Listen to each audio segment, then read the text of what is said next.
ओम शांति। ओम शांति। आज की तारीख है 2 सितंबर 2021। साकार महावाक्य। बाबा कहते, मीठे बच्चे, तुम अपनी तकदीर भविष्य नई दुनिया के लिए बना रहे हो। तुम अपनी तकदीर भविष्य नई दुनिया के लिए बना रहे हो। ये तुम्हारा राजयोग है ही नई दुनिया के लिए। ये तुम्हारा राजयोग है ही नई दुनिया के लिए। बाबा कहते, मीठे बच्चे, तुम अपनी तकदीर भविष्य नई दुनिया के लिए बना रहे हो। ये तुम्हारा राजयोग है ही नई दुनिया के लिए। आज का प्रश्न, तकदीरवान बच्चों की मुख्य निशानियां क्या होंगी? तकदीरवान बच्चों की मुख्य निशानियां क्या होंगी? उत्तर पहला, तकदीरवान बच्चे कायदे से श्रीमत पर चलेंगे। तकदीरवान बच्चे कायदे से श्रीमत पर चलेंगे। कोई भी कायदे के विरुद्ध कार्य करके अपने को व बाप को ठगेंगे नहीं। कोई भी कायदे के विरुद्ध कार्य करके अपने को व बाप को ठगेंगे नहीं।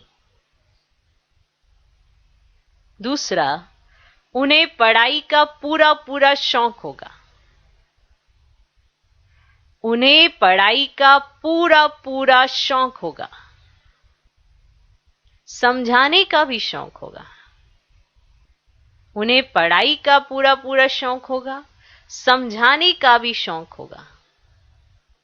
तीसरा, पास विद ऑनर बन स्कॉलरशिप लेने का पुरुषार्थ करेंगे। पास विद ऑनर बन स्कॉलरशिप लेने का पुरुषार्थ करेंगे। चौथा, कभी किसी को दुख नहीं देंगे।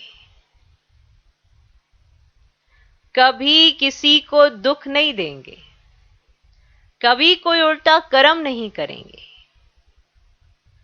कभी किसी को दुख नहीं देंगे।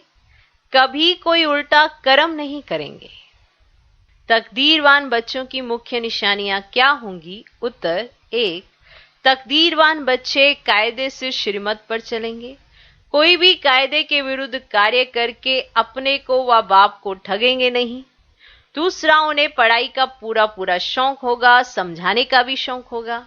तीसरा, पास विद ऑनर बन स्कॉलरशिप लेने का पुरुषार्थ करेंगे। चौथा, कभी किसी को दुख नहीं देंगे। कभी कोई उल्टा कर्म नहीं करेंगे।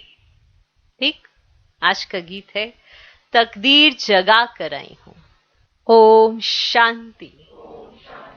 मीठे मीठे रूहानी बच्चों ने गीत सुना। नयों ने भी सुना तो पुरानों ने भी सुना, कुमारियों ने भी सुना। ये पाठशाला है। पाठशाला में कोई ना कोई तकदीर बनाने जाते हैं। वहां तो अनेक प्रकार की तकदीर है। कोई सर्जन बनने की, कोई बैरिस्टर बनने की तकदीर बनाते हैं। तकदीर को एम ऑब्जेक्ट कहा जाता है। तकदीर बनाने बिगर पाठशाला में क्या पढ़ेंगे?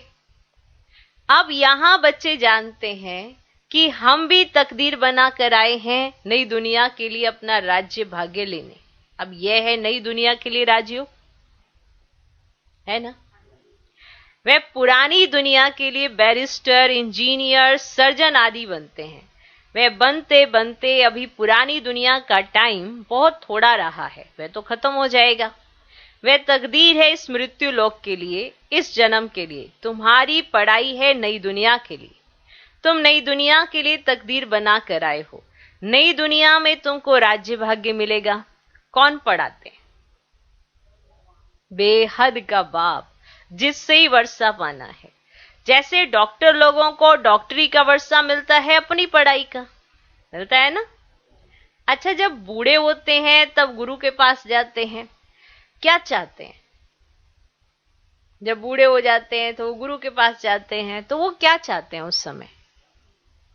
कहते हैं हमको शांति धाम जाने की शिक्षा दो, हमको सदगति दो, यहां से निकल शांति धाम ले जाओ।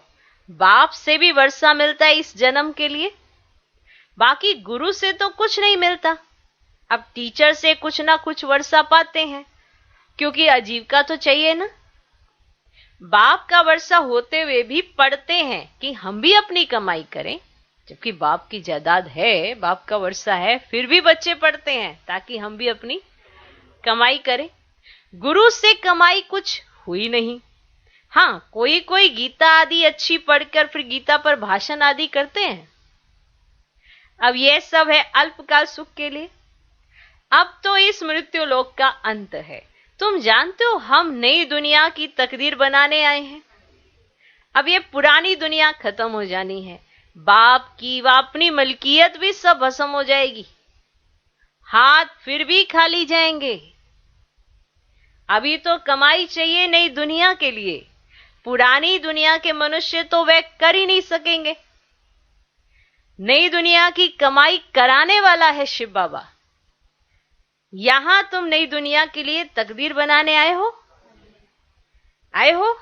वह बाप भी है, तुम्हारा बाप भी है ना, वह बाप ही तुम्हारा बाप भी है, टीचर भी है, गुरु भी है, और वे आते ही हैं संगम पर भविष्य के लिए कमाई कराने। अब इस पुरानी दुनिया में तो थोड़े रोज हैं, ये दुनिया के मनुष्य नहीं जानते। तुम बच्चे जानते हो नई दुनिया के लिए हमारा बाप, टीचर, सतगुरु है। अब बाप आते ही है ना शांति धाम सुख धाम में ले जाने। कोई तकदीर नहीं बनाते हैं, गोया कुछ भी समझते नहीं। एक ही घर में स्त्री पढ़ती है, पुरुष नहीं पढ़ता। बच्चे पढ़ेंगे, माँ बाप नहीं पढ़ेंगे। है घर भाई, स्त्री पढ़ रही है, पुरुष नहीं पढ़ रहा, और बच्चे पढ़ रहे हैं, माँ बाप नहीं पढ़ रहे हैं। ऐसे होता रहता है। शुरू में परिवार के परिवार आए, परंतु माया का तूफान लगने से आश्चर्यवश सुनंती कथंती बाप को छोड़ चले गए। गाया हुआ भी है, आश्चर्यवश सुनंती कथंती बाप का बनंती, पढ़ाई पढ़ावंती, फिर भी हाय कुदरत ड्रामा की बात हुई ना। बाप खुद कहते हैं, अहो ड्रामा अहो माया, किसको फारकती दे दी। इतना भी नहीं सोचते किसको फारकती दे दी। स्त्री पुरुष एक दो को डाइवोर्स देते हैं, बच्चे बाप को फारकती देते हैं। यहां तो वह नहीं है, यहां तो डाइवोर्स दे ना सके। बाप तो आए हैं बच्चों को सच्ची कमाई कराने, है ना, कमाई कराने आए ना। बाप थोड़ी किसको खड्डे में डालेंगे। बाप तो है ही पतित पावन रहम दिल। बाप आकर दुख से लिबरेट करते हैं और गाइड बन साथ ले जाने वाला है। ऐसे कोई लौकिक गुरु नहीं कहेंगे कि मैं तुमको साथ ले जाऊंगा। अब शास्त्रों में है भगवान उवाच कि मैं तुम सबको ले जाऊंगा, मच्छरों सदृश्य सब जाने हैं। तुम बच्चे अच्छी रीति जानते हो, अभी हमको जाना है घर, ये शरीर छोड़ना है। आप मुए मर गई दुनिया, कि जब आत्मा शरीर छोड़ती है उसके लिए तो दुनिया खत्म हो गई ना, हो गई ना। तो इसीलिए जब तक आप इस शरीर में हो करो पुरुषार्थ, क्योंकि जब शरीर छूटेगा तो दुनिया छूट जाएगी ना। इसलिए अभी जीते जी समझो कि मैं मुआ दुनिया मर गई, तो आप मुए मर गई दुनिया। अपने को सिर्फ आत्मा समझ बाप को याद करना है। ये तो पुराना चोला छी है, ये दुनिया भी पुरानी है। जैसे पुराने घर में बैठे होते हैं ना, नया घर सामने बनता रहता है तो बाप भी समझेगा हमारे लिए, बच्चे भी समझते हमारे लिए बन रहा है ना। अब पुराने घर में बैठे हैं तो नया तैयार हो होता है तो ऐसे देखते हैं ना, हाँ ये हमारे लिए तैयार हो रहा है। बुद्धि चली जाएगी कौन से घर की तरफ, नए घर की तरफ। इसमें ये बनाओ ये करो, ये बनाओ ये करो, माना सारा दिन बुद्धि में यही लगा रहेगा। इसमें ये बनाओ ये बनाओ ये बनाओ ये करो, बुद्धि उसमें ही लगी रहेगी। फिर पुराना तोड़ देते हैं। ममत्व सारा पुराने से मिटाए नए से जुट जाता है। अब यह है बेहद दुनिया की बात, समझा? पुरानी दुनिया से ममत्व मिटाना है और नई दुनिया से लगाना है। जानते ही पुरानी दुनिया खत्म होनी है ना? अब नई दुनिया है स्वर्ग, उसमें हम राजाई पद पाते हैं। जितना योग में रहेंगे, ज्ञान की धारणा करेंगे, औरों को समझाएंगे, उतना खुशी का पारा चढ़ेगा। बड़ा भारी इम्तिहान है। जितना योग में रहेंगे, ज्ञान की धारणा करेंगे, औरों को समझाएंगे, उतना खुशी का पारा चढ़ेगा। बड़ा भारी इम्तिहान है। हम 21 जन्म के लिए वर्षा ले रहे हैं, पा रहे हैं ना? अब साहूकार बनना तो अच्छा है ना, है ना? बड़ी आयु मिले तो अच्छा है ना? आप सृष्टि चक्र को जितना याद करेंगे, जितनों को आप समान बनाएंगे, उतना फायदा है। राजा बनना है तो प्रजा भी बनानी है। प्रदर्शनी में इतने ढेर आते हैं, वह सारी प्रजा बनती जाएगी, क्योंकि इस अविनाशी ज्ञान का विनाश नहीं होता। बुद्धि में आएगा पवित्र बन पवित्र दुनिया का मालिक बनना है। राम राज्य की स्थापना हो रही है, रावण राज्य का विनाश हो जाएगा, और सत्युग में तो होते ही हैं देवी देवताएं। समझा? बाबा ने समझाया था, लक्ष्मी नारायण का चित्र जो बनाते हैं ना, उसमें लिखना चाहिए कि पास्ट जन्म में ये तमो प्रधान दुनिया में थे, फिर इस पुरुषार्थ से तमो प्रधान से सत्व प्रधान विश्व के मालिक बनेंगे। ऐसे लिखना चाहिए। मालिक राजा प्रजा सब होती है ना। प्रजा भी कहेगी भारत हमारा सबसे ऊंचा है। बरोबर, भारत ही सबसे ऊंच था। अभी नहीं है, था जरूर। अभी तो बिल्कुल गरीब हो गया है। प्राचीन भारत सबसे साहूकार था। अभी तो ऐसे स्वप्न जैसा लगता है ना, इतना साहूकार था, माना ऐसा। हम भारतवासी सबसे ऊंच देवता कुल के थे। दूसरे कोई को देवी देवता नहीं कहा जाता। अब तुम बच्चियां भी पढ़ती हो, फिर औरों को समझाना है ना। बाबा ने डायरेक्शन दिया ना, कैसे प्रदर्शनी आदि में तार दी जाए, सो लिख कर आओ। तुम्हारे पास चित्र भी है, तुम सिद्ध कर बतला सकते हो कि उन्होंने ये पद कैसे पाया। अब फिर से ये पद पा रहे हैं शिव बाबा से, उनका चित्र भी है। अब शिव है परम पिता परमात्मा, अब ब्रह्मा विष्णु शंकर के भी चित्र हैं। अब परम पिता परमात्मा ब्रह्मा द्वारा स्थापना कर रहे हैं, अब विष्णुपुरी सामने खड़ी है। अब विष्णु द्वारा नई दुनिया की पालना। अब विष्णु है राधे कृष्ण के दो रूप। अब गीता का भगवान कौन ठहरा? अब पहले तो यह लिखो ना कि गीता का भगवान निराकार शिव है, ना कि श्री कृष्ण। अब ब्रह्मा सो विष्णु, विष्णु सो ब्रह्मा कैसे बनते हैं? अब एक ही चित्र पर समझाने में कितना टाइम लगता है। जब बुद्धि में बात बैठे तो पहले पहले तुम यह समझा कर और फिर लिखना चाहिए। तो बाप कहते ब्रह्मा द्वारा तुमको योग बल से 21 जन्मों का अधिकार मिलता है। शिव बाबा ब्रह्मा द्वारा वर्षा दे रहे हैं, तो पहले पहले इनकी आत्मा सुनती है। तो आत्मा ही तो धारण करती है ना। तो मूल बात है ही है। चित्र तो शिव का दिखाते हैं। अब यह है परम पिता परमात्मा शिव, फिर प्रजापिता ब्रह्मा तो जरूर चाहिए। अब यहां प्रजापिता ब्रह्मा के ब्रह्मा कुमार कुमारियां ढेर के ढेर हैं। अब जब तक ब्रह्मा के बच्चे ना बने, ब्राह्मण ना बने, तो शिव बाबा से वर्षा कैसे मिले? अब कुक की पैदाइश तो हो ना सके ना, तो यह भी तो गाया जाता ना, मुख वंशावली। और तुम कहेंगे हम प्रजापिता ब्रह्मा के मुख वंशावली हैं। सो गुरुओं के चेले अथवा फॉलोअर्स होते हैं। यहां तुम एक कोई बाप टीचर सतगुरु कहते हो, सो भी उनको कहते हो जो निराकार शिव बाबा ज्ञान का सागर नॉलेजफुल है और सृष्टि के आदि मध्य अंत का ज्ञान देते हैं। वह टीचर भी है। तो निराकार आकर कहां सुनाते हैं? साकार द्वारा सुनाते हैं। सुन रहे हो? आप भी साकार द्वारा सुनते हो, आकारी होकर सुनते हो या निराकारी होकर सुनते हो? अभी तो साकारी होकर सुनोगे। जब बाप साकार में आकर सुनाएंगे तो कैसे सुनोगे? तो साकार। ये भी समझ में आना चाहिए वैसे कि किस समय कौन सी पोजीशन में बैठना, भी पीछे बाबा ने मुरली में सुनाया था। किस समय कौन सी पोजीशन पे बैठना होता है। अब जैसे कहते हैं कि अभी मैं अशरीरीपन का अभ्यास कर रहा हूं मुरली के समय, तो वो गलत हो गया है ना। तो किस समय कौन सा संबंध, तो वो भी बाबा समझाते हैं। मतलब पूरी ट्रेनिंग दी जाती है।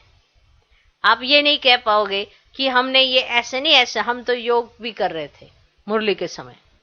तो मुरली के समय तो स्टूडेंट बनकर ध्यान से सुनना होता है कि भगवान कह क्या रहे हैं, अच्छा ये समझा रहे, अच्छा इसके पीछे ये रहस्य है। तो जब तक मंथन ही नहीं करोगे तो फिर सुनोगे कैसे, और धारण कैसे करोगे। धारणा तभी सहज होती है जब उस पर मंथन किया जाता है। और धारणा करना भी चाहते हो, कोई ऐसा है नहीं जो धारणा नहीं करना चाहता, पर डिफिकल्ट उसी को लगती है जो सिर्फ सुनता तो है पर समझता नहीं है। तो उसको लगता है ये बड़ा मुश्किल है, और जिसको जो चीज समझ आ जाती है वो आसान होती है। जो निराकार शिव बाबा ज्ञान का सागर है, नॉलेजफुल है, सृष्टि के आदि मध्य अंत का ज्ञान देते हैं, वह टीचर भी है। निराकार आकर साकार द्वारा सुनाते हैं। आत्मा ही बोलती है ना, कौन बोलती है? आत्मा ही बोलती है ना। आत्मा कहती है मेरे शरीर को तंग मत करो। आत्मा दुखी होती है। इस समय है पतित आत्मा, पतितों को पावन बनाने वाला परम पिता परमात्मा है। आत्मा बुलाती है, हे पतित पावन, हे गॉड फादर। अब फादर तो एक बैठा है, फिर भी याद किसको करते हैं? आत्मा कहती है हमारी आत्मा का फादर है, वह है शरीर का फादर। अब समझाया जाता है जब आत्माओं का बाप जो निराकार है वह बड़ा, या शरीर का रचयिता साकार बाप है वह बड़ा। बताओ कौन बड़ा? जो आत्माओं का बाप है वो बड़ा, या जो तुम्हारे शरीर का रचयिता साकार बाप है वो बड़ा? बताओ कौन बड़ा? अब साकार तो निराकार को याद करता है, तो कौन बड़ा हुआ? साकार बाप का भी बाप है वो। से कहते हैं बापों का बाप है वो, तुम्हारे बाप का भी बाप है वो, तो बड़ा कौन हुआ? निराकार बाप ना। अब सबको समझानी दी जाती है, जबकि विनाश सामने खड़ा है। पालौकिक बाप आते ही हैं अंत में सभी को वापस ले जाने, बाकी जो कुछ भी है वह विनाश होने का है। कुछ भी देखते हो वो सब विनाश होगा। इसको कहा ही जाता है मृत्यु लोक। जब कोई मरता है तो कहते हैं फलाना परलोक पधारा, शांति धाम गया। मनुष्यों को पता नहीं है कि परलोक सत्युग को कहा जाता है या शांति धाम को। सत्युग तो यहां ही होता है, ठीक। परलोक शांति धाम को कहेंगे। अब समझाने की बड़ी युक्ति चाहिए, मंदिरों में जाकर समझाना चाहिए। यह शिव बाबा का यादगार है जो शिव बाबा हमको पढ़ा रहे हैं। अगर यादगार देखोगे, ये शिव बाबा का यादगार है और ये शिव बाबा आके हमें पढ़ा रहे हैं। अब शिव है वास्तव में बिंदी, परंतु बिंदी की पूजा कैसे करें, फल फूल आदि कैसे चढ़ाए जाएं बिंदी के ऊपर, इसीलिए बड़ा रूप बना दिया है ना। उस पर थोड़ा फल वगैरह रखने के लिए पूरा ऐसे स्थान बनाते हैं। मंदिरों में जाकर समझाना चाहिए कि जिसकी आप इतनी पूजा कर रहे हो ये कौन है, और ये तो हमें आके अभी पढ़ा रहे हैं हमको। पर वो बिंदी है तो बिंदी पर तो फल फूल नहीं चढ़ा सकते, इसलिए थोड़ा बड़ा रूप बनाया है। इतना बड़ा रूप कोई होता नहीं, और इतने इतने बड़े बड़े बनाए हैं कि सीढ़ी भी लगाई है शिवलिंग के ऊपर जल चढ़ाने के लिए। ले गए वहां पे, वो सीढ़ी से जाओ उसके ऊपर जल चढ़ाने के लिए, इतना बड़ा वो, फिर मटका लेके जाओ फिर ऊपर डालो। अब गाया भी जाता है कि भृगुटी के बीच चमकता है अजब सितारा। बड़ी चीज हो तो साइंस वाले झट उनको पकड़ ले, अगर बड़ी चीज हो तो पकड़ ले ना, नहीं तो फिर वो क्या करते हैं, एक बॉक्स बनाते हैं, उसमें रखते हैं कि अभी इसने शरीर छोड़ना है तो निकलेगी आत्मा तो हम कैच कर लेंगे, रिकॉर्डिंग कर लेंगे थोड़ी। बाबा समझाते हैं उनको परम पिता परमात्मा का पूरा परिचय मिला नहीं है। जब तक तकदीर खुले, अभी तकदीर ही नहीं खुली है। जब तक बाप को ना जाने, ये ना समझें कि हमारी आत्मा बिंदी समान है, शिव बाबा भी बिंदी है, हम बिंदी को याद करते हैं, ऐसे समझ याद करें तब विकर्म विनाश। लिख लो, कि जब तक बिंदी के बारे में ना समझें, शिव बाबा बिंदी कैसे है, और अपने को बिंदी ना समझें। देखो, इस शरीर के ऊपर अगर आपने राज करना है तो अपने आप को वो समझना पड़ेगा जो आप हो, वरना फिर इसके अंडर ही रहो, फिर इसी के अंडर रहो। नहीं तो आत्मा समझें, परमात्मा भी बिंदी है, आत्मा भी बिंदी है। अब याद करो, तो ऐसे समझ याद करें तब विकर्म नाश हो। बाकी ये देखने में आता, वह आता, इसे माया का विघन कहा जाता है। माना ये बिंदियां नजर आ रही हैं, ये हो रहा है, लाइटें निकल रही हैं, ये सब एक दिन निकली, दूसरे दिन नहीं निकली, तो बस हो गया काम। फिर वो लाइटें ढूंढने आएंगे कि कल तक यहाँ लाइटें थी, आज लाइटें ही नहीं है। नहीं, दिक्कत हो जाती है ना। तो ज्ञान को समझना चाहिए। तो बाकी ये देखने में आता, वह देखने में आता, इसे माया का विघन कहा जाता है। अभी तो खुशी है कि हमको परमात्मा मिला है, परंतु ज्ञान भी चाहिए ना। अब ज्ञान से निरंतर इस बात की समझ में आ जाते हैं कि क्या है बाप, क्या है आप, क्या है ये वर्ल्ड ड्रामा, सब कुछ क्लियर हो जाता। फिर ये देखने दिखाने में ना बुद्धि फंसी नहीं रहती। समझने की बात है, समझ जाओ। ओके। तो बाकी यह देखने में आता, वह आता, इसे माया का विघन कहा जाता है। अभी तो खुशी है कि हमको परमात्मा मिला है, परंतु ज्ञान भी चाहिए ना। किसको कृष्ण का साक्षात्कार होता है तो खुश हो जाते हैं। अगर श्री कृष्ण दिखाई दिए तो बस 2 दिन तो मस्त जाएंगे, तीसरे दिन फिर कोई मुसीबत आ जाएगी, वो साक्षात्कार फिर भूल जाएंगे, तो खुश हो जाते हैं। बाबा कहते हैं कृष्ण का साक्षात्कार कर बहुत खुशी में डांस आदि करते हैं, परंतु उनसे कोई सदगति नहीं होती, कोई सदगति नहीं होती। अगर श्री कृष्ण को आपने देख भी लिया, साक्षात्कार कर भी लिया, तो सदगति तो नहीं होगी ना। ये साक्षात्कार तो अनायास ही हो जाता है। अगर अच्छी रीति नहीं पढ़ेंगे तो प्रजा में चले जाएंगे। थोड़ा भी सुनते हैं तो कृष्णपुरी में साधारण प्रजा आदि जाकर बनेंगे। अभी तुम बच्चे जानते हो शिव बाबा हमको ये नॉलेज सुना रहे हैं, वह है ही नॉलेजफुल, बहुत नॉलेजफुल है। बाबा का फरमान है कि पवित्र जरूर बनना है, परंतु कोई पवित्र भी रह नहीं सकते। कभी कभी पतित भी यहां छिप कर आ जाते हैं। वे अपना ही नुकसान करते हैं, अपने को ठगते हैं। बाप को ठगने की बात ही नहीं। बाप से ठगी कर कोई पैसा लेना है क्या? अपने को ठग रहे हो। कितना भारी नुकसान अपना और कितना बोझा अपने ऊपर डालोगे। शिव बाबा की श्रीमत पर कायदे से नहीं चलते तो क्या हाल होगा। बहुत सजाएं खानी पड़ेंगी। दूसरा, फिर पद भी भ्रष्ट हो जाएगा। कोई भी कायदे के विरुद्ध काम नहीं करना चाहिए। बाप तो समझाएंगे ना, तुम्हारी चलन ठीक नहीं है। बाप तो कमाई करने का रास्ता बताते हैं, फिर कोई करे ना करे उनकी तकदीर। सजाएं तो खाकर वापिस शांति धाम में जाना ही है। पद भ्रष्ट हो जाएगा तो कुछ भी मिलेगा नहीं। आते तो बहुत हैं, परंतु यहां बाप से वर्षा लेने की बात है। बच्चे कहते हैं बाबा से तो हम स्वर्ग का सूर्यवंशी राजा ही पद पाएंगे। राजयोग है ना। स्टूडेंट स्कॉलरशिप भी लेते हैं ना, पास होने वालों को स्कॉलरशिप मिलती है ना। ये माला उन्हों की बनी हुई है जिन्होंने स्कॉलरशिप ली है। जितना जितना जैसा पास होगा ऐसी स्कॉलरशिप मिलेगी। वृद्धि होते होते हजारों बन जाते हैं।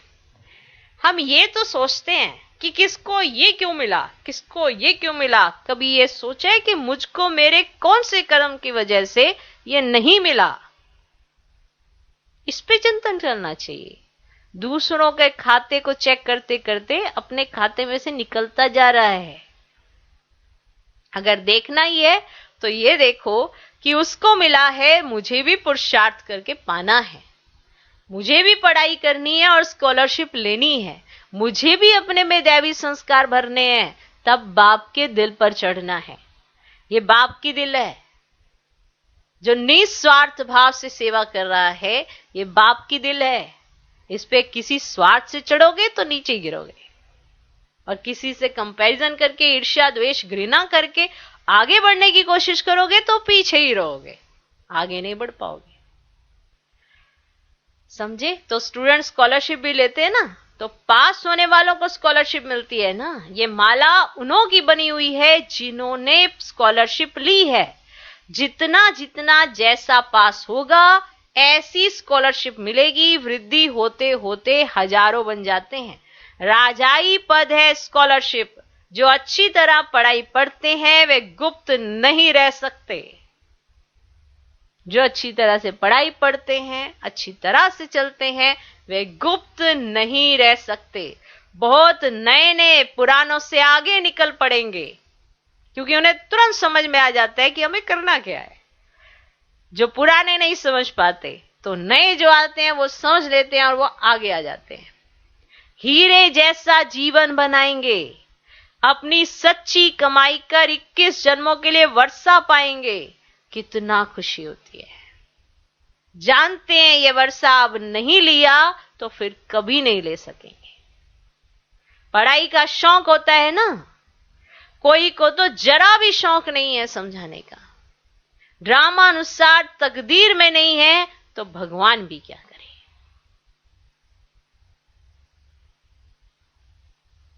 अच्छा, मीठे मीठे सिकिलधे बच्चों प्रति माता पिता बाप दादा का याद प्यार और गुड मॉर्निंग। रूहानी बाप की रूहानी बच्चों को नमस्ते। हम रूहानी बच्चों की भी रूहानी बाप को नमस्ते नमस्ते नमस्ते। Good morning good morning good morning. धारणा के लिए मुख्य सर पहला पॉइंट, कोई भी कार्य श्रीमत के विरुद्ध नहीं करना है। कोई भी कार्य श्रीमत के विरुद्ध नहीं करना है। अपनी नहीं चलानी चाहिए। हम चलाते भी हैं और फिर कहते हैं हम श्रीमत पर चल रहे हैं, जबकि उस पे जो श्रीमत मिली है उसके हिसाब से नहीं चलते हैं, अपनी चलाते हैं। और फिर जब अपनी चला लेते हैं और फिर अगर कोई रोक देता है या टोक देता है, फिर कहते देखो जी रोक दिया टोक दिया, हम तो ठीक ही कर रहे थे। पर श्रीमत क्या कहती है? बिना श्रीमत के कोई स्टेप नहीं चलना चाहिए। ये कायदे होते हैं, इस पे चलोगे तो फायदा ही फायदा है।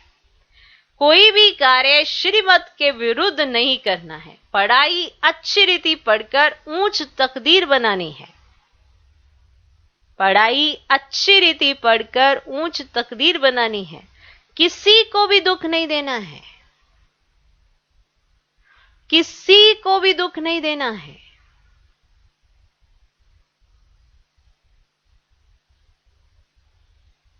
दूसरा पॉइंट, इस पुरानी दुनिया से ममत्व मिटा देना है।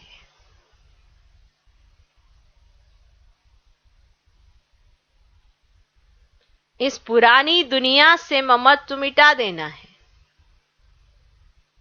बुद्धि योग नई दुनिया से लगाना है।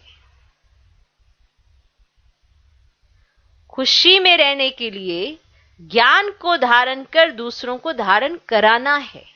आप स्वयं धारण करिए, फिर आपको बोलने की ताकत आती है, फिर दूसरे भी धारण करने लगते हैं। स्वयं में धारणा होगी तो बोलने में कशिश होती है। अगर आप मीठे हैं तो आप किसी को बोलेंगे भी कि आपको मीठा रहना चाहिए, शांत रहना चाहिए। ऐसे संस्कारों को बिगाड़ना नहीं चाहिए, तो दूसरा भी कैच करेगा। अगर आप ही लड़ते झगड़ते हैं तो किसी को कहेगा चुप रहो, तो वो कहेगा पहले तुम चुप हो, क्योंकि आप ही इतना लड़ते हो। तो कहना भी नहीं आएगा, स्वीकार करना भी किसी को नहीं आएगा। प्रैक्टिकल है सारी चीजें, पर हम ना मानते नहीं है। हमें लगता है कि हम तो बस सुनाने में बड़े अच्छे हैं, पर सुनाना तभी जब स्वयं धारणा में हो। और शौक होगा तो स्वयं भी धारणा करेंगे और फिर किसी को बताएंगे तो असर भी करता है। ठीक, तो इस पुरानी दुनिया से ममत्व मिटा देना है। बुद्धि योग नई दुनिया से लगाना है। खुशी में रहने के लिए ज्ञान को धारण कर दूसरों को धारण कराना है। आज का वरदान,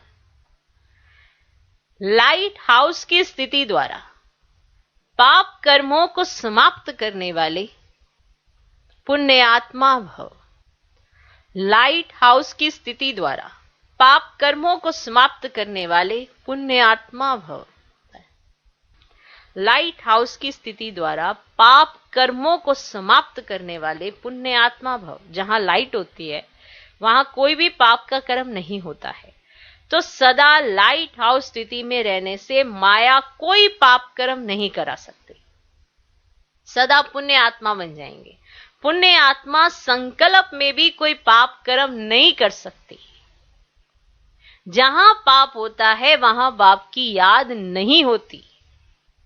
जहां पाप होता है वहां बाप की याद नहीं होती। तो दृढ़ संकल्प करो कि मैं पुण्य आत्मा हूं, पाप मेरे सामने आ नहीं सकता। तो दृढ़ संकल्प करो कि मैं पुण्य आत्मा हूं, पाप मेरे सामने आ नहीं सकता। स्वप्न व संकल्प में भी पाप को आने ना दो। स्वप्न व संकल्प में भी पाप को आने ना दो। आज का स्लोगन, जो हर दृश्य को साक्षी होकर देखते हैं वही सदा हर्षित रहते हैं।